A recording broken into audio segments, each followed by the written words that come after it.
দেখেন সিদ্দিক চাচা, আমরা হলাম গা এলাকার সম্মানিত লোক, মসজিদের ইমাম। আপনি আপনার বাড়ির মধ্যে ডাকেন না, এরকম খাবার আপনার দিতে পারেন না।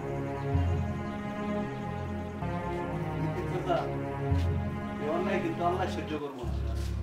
এই যে দেব নজর আনলে ঘর আর যেটা খাইবার আমি এইটাই দিছি। এখন এটা বালায় বালায় খাইয়া আমার বাচ্চা বিদায়। চাচা, আমাকে এইভাবে অপমান করার আগে আপনার মনের মধ্যে একবার আল্লাহর ভয় করুন।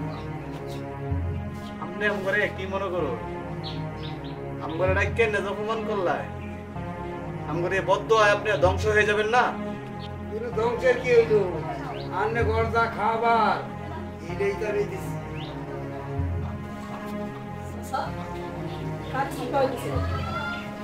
এই বাঁশের পাতা, কাঁঠাল পাতা, এগুলো কি মানুষের খাবার? তাছাড়া ওনারা তো আমাদের মসজিদের ইমাম, সম্মানিত ব্যক্তি। ওনাদেরকে এইভাবে দড়িতে বেঁধে মানে খাবার এগুলো দিচ্ছেন, আসলে এটার মানে কি?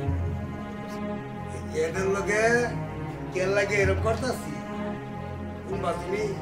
তাহলে শুনো। আসসালামু আলাইকুম। ওয়ালাইকুম আসসালাম। হুজুর, আমি তো মূর্খ সুস্থ মানুষ, একটা বিষয় আমার কাছে জানতে আসছি। কোন বিষয়ে জানতে চান বলেন। একটা হুজুর, নামাজের সময় আমিনকে জুড়তে কোয়া বলা না আসতে কোয়া বলা? অবশ্যই নামাজের সময় আমিন জুড়ে বলতে হবে। তাইলে সোনার বাড়ির মসজিদে আসতে আমিন কয়? আরে আপনি সরকার বাড়ির হুজুরের কথা কইতেছেন না? ওরা কি হাদিস টাদিস বালা করে পড়ে নাকি? ওই তো আজ তো একটা বলো হুজুর কিছু জানে। আসসালামু আলাইকুম। ওয়ালাইকুম আসসালাম রাহমাতুল্লাহি ওয়া বারাকাতুহু। হুজুর, আমি তো হাদিস নিয়ে একটা খটকার মাঝে পড়ছি, আপনি যদি এর একটা সমাধান করে দিতেন। আপনার মনের মধ্যে কোন হাদিস দিয়ে খটকা বাচ্ছে আমাকে একটু ক্লিয়ার করে বলে। এই যে এই উত্তরের পাড়ার মসজিদে গেছিলাম, এই ইমাম সাহেব করলো আমি জোরতে করলাম, আনেরা কইন আস্তে করলাম। আসলে আমিনটা কি জোরতে বলা সঠিক না আস্তে বলা সঠিক? আপনারা যদি এর আমার একটা সমাধান করে দিতেন। কিন্তু মূর্খ সূর্খ মানুষ, বেশি একটা বুঝি না। আসলে আমিনটা আস্তে বলাটাই সঠিক।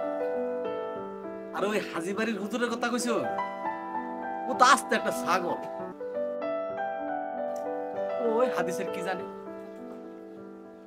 আস্তে বলাটা এটা হলো সঠিক। তারপর এরপরে আমি বুঝতে পেরে তারপরে দাওয়াত জানছি।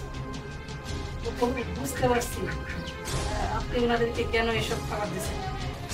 তো চাচা, ওনারা তো ভুল করছে, তো ছেড়ে দেয় আমাদের।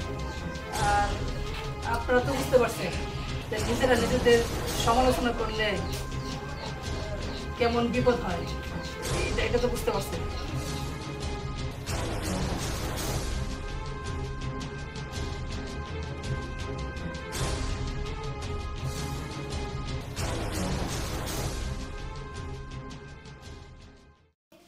আজকে উনি আমাদের উচিত শিক্ষা দিয়েছেন। আসলে আমরা তো হাদিস বুঝি, আমরা যদি নিজেদের মধ্যে আলোচনা করে কোনটা সঠিক কোনটা বেঠিক একটা নির্ধারণ করে পরে সাধারণ মানুষের কাছে ছড়াইতাম, তাইলে কিন্তু মানুষের মধ্যে এই ভুলগুলো হতো যেগুলো নিয়ে সমাজে দ্বন্দ্ব হয়। আর পরস্পরকে যদি এভাবে দোষারোপ না করে, কাউকে যদি আমরা অপমান না করে সুন্দরভাবে কথা বলতাম, তাইলে বোধহয় এরকম অপমান আসলে এটা আমাদেরই পক্ষ ছিল। আসলে ভুলটা আমগুলি হয়েছে। আল্লাহ আমাদেরকে বোঝার তৌফিক দান করুন।